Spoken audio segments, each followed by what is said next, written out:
Hey, peace and blessings, everybody. Peace and blessings, everybody. I pray that you have had a beautiful, prosperous day.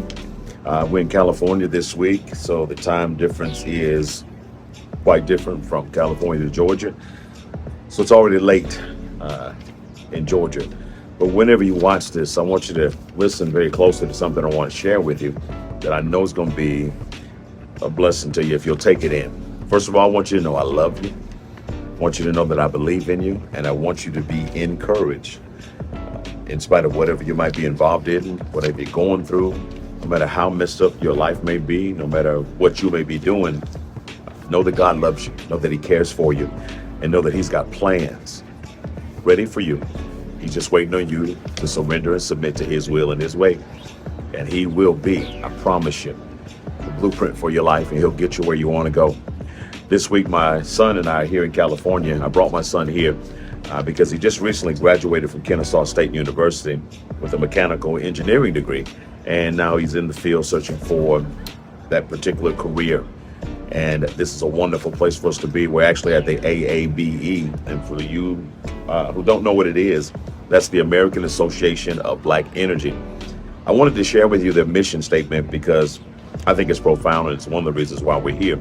The mission statement for the American Association of Black Energy is this: to ensure the involvement of African Americans in government energy policymaking by recommending capable, sensitive, and informed personnel to appropriate officials. This is a conduit that gets Black people into places of energy, engineering, in areas where without companies like this and corporations like this and entities like this bridge would be one of the few bridges. And I'm thankful that I had an opportunity to be here this week. I brought my son because I wanted him to be exposed. I wanted him to be able to network with companies and corporations that are looking for engineers.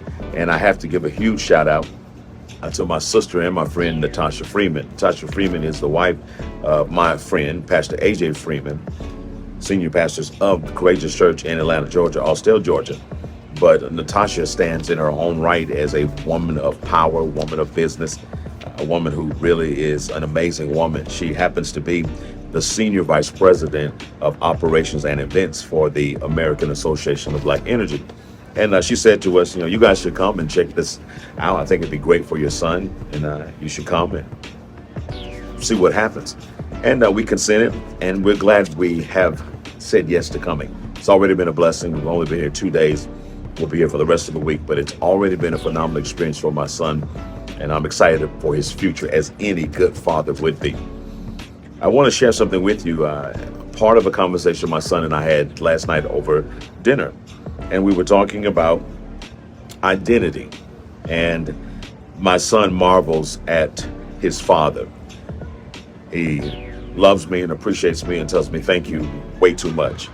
But one of the things my son has always noticed, and he was reminded again on this trip, how I communicate with people that I've never seen before, and how people are literally drawn to me in every room, the airport, on the plane, wherever I am, people are drawn to me. And I wanted to share with him one of the secrets in life that has really transformed my experience. And it is this secret that we have to assume the identity of who we want to be. And we have to assume that identity oftentimes at a time in our life where we don't have any of the accoutrements that go with that identity. I remember growing up and then hitting a patch around about middle school where I was depressed. I had low self-esteem. My internal dialogue was one of I was ugly, I was not going to be successful, I was nobody, because I grew up not having a lot of the luxuries in life that a lot of my peers had. Mother and father were working and struggling to provide for our family, so they didn't have a lot of extra money for name brands, and they didn't have a lot of extra money for money to do a lot of different things. Although they did their best and they did go out of their way to make sure we had family vacations once a year. They went out of their way to make sure we had clothes. We might not have had the name brand, but we had clothes. And I kind of just developed an internal disdain for myself. And I walked under that cloud for a long time, sad to say, even into my adult years. And my son was analyzing what was the turning point. And I said to him, it's really simple, if I could be honest with you.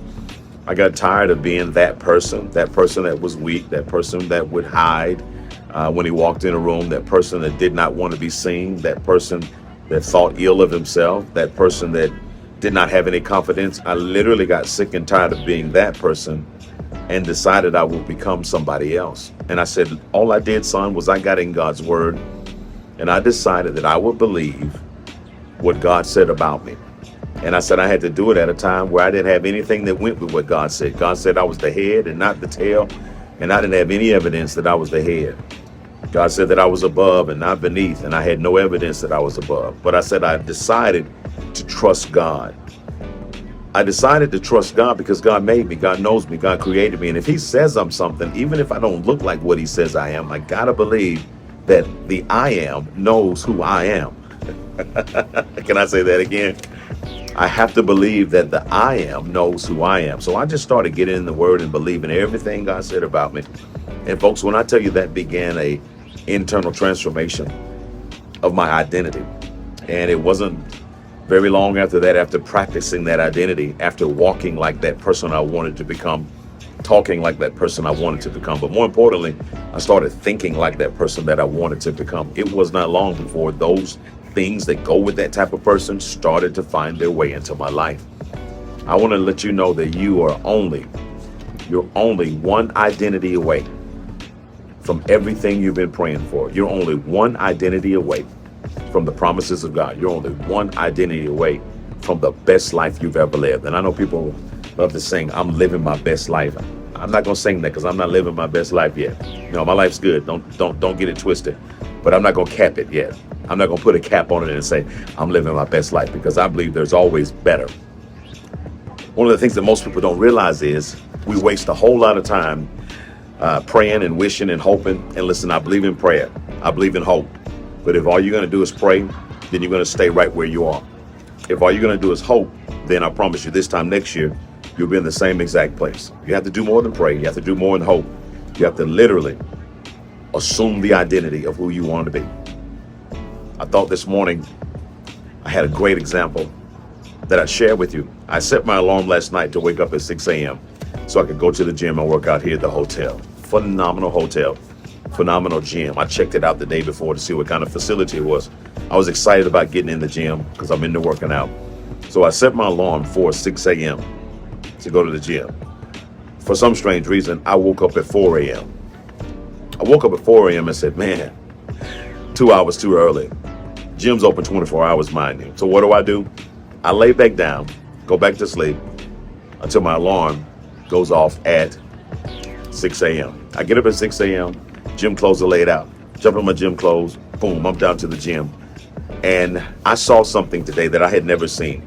I travel quite a bit, and I have never been to a hotel and went to the hotel gym and it was standing room only. I could not believe it.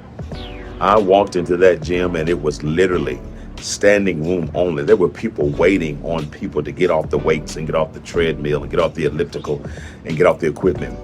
It was so many people in the gym this morning at 6 a.m. that it blew my mind.